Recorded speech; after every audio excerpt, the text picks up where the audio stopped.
ইরানের মাটিতে আবারও ইসরায়েলি হানা। এইবার নিশানা কুদস ফোর্সের প্যালেস্টিনিয়ান কর্পস এর কমান্ডার সাইদ ইজাদি। কোম শহরের একটি আবাসিক ভবনে চালানো বিমান হামলায় তার মৃত্যুর দাবি করলেন ইসরায়েলের প্রতিরক্ষা মন্ত্রী ইসরায়েল কাৎজ। তবে এই হামলায় একটি 16 বছর বয়সী কিশোরও নিহত হয়েছে বলে জানায় আল জাজিরা। প্রশ্ন উঠছে, এই দুই মৃত্যু কি একই হামলায় নাকি ভিন্ন কোনো টার্গেটেড অপারেশনের ফল?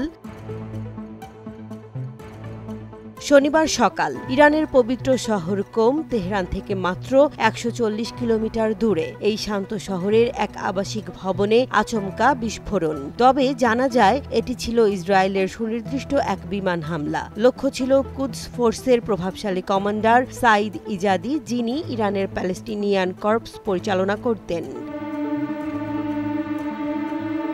ইসরায়েলের প্রতিরক্ষা মন্ত্রী কাৎজ বলছেন, এই ব্যক্তি 7 অক্টোবরের হামলার আগেই হামাসকে অর্থ ও অস্ত্র দিয়ে সহায়তা করেছিলেন। তাকে হত্যা করা আমাদের গোয়েন্দা এবং বিমান বাহিনীর বিশাল সাফল্য। তিনি আরও বলেন, ইসরায়েলের হাত অনেক লম্বা। যারা আমাদের নাগরিক হত্যা করেছে কিংবা জিম্মি করেছে তাদের প্রতি এটি আমাদের বার্তা। আমরা কাউকে ছাড়ব না।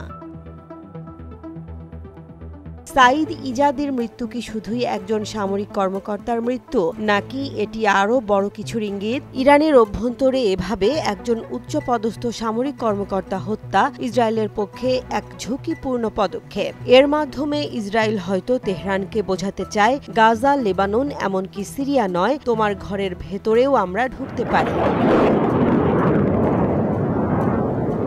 বিশ্লেষকদের মতে ইজাদির উপস্থিতি কোমে প্রমাণ করে যে তিনি কেবল সামরিক কমান্ডার নয়, বরং গুরুত্বপূর্ণ কূটনৈতিক বা পরিকল্পনাকারীও ছিলেন। ইসরায়েলের দাবি অনুযায়ী 7 অক্টোবর হামলায় ইজাদির ভূমিকা থাকলে এটি ছিল প্রতিশোধের অংশ।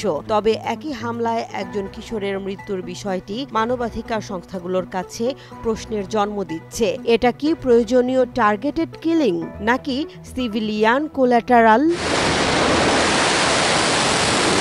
ইসরায়েলি ড্রোন বা বিমান হয়তো একটি ভবন ধ্বংস করতে পারে, কিন্তু এর প্রতিক্রিয়া ছড়িয়ে পড়তে পারে গোটা মধ্যপ্রাচ্যে। ইজাদির হত্যার মাধ্যমে যে উত্তপ্ত বার্তা পাঠানো হয়েছে তা কি তেহরান নীরবে মেনে নেবে, নাকি আসবে পাল্টা আঘাত? এই ঘটনাটি ইরান ইসরায়েল ছায়াযুদ্ধকে সরাসরি সংঘাতে রূপ দেওয়ার পথে আরও এক ধাপ এগিয়ে দিল কিনা তা সময়ই বলবে।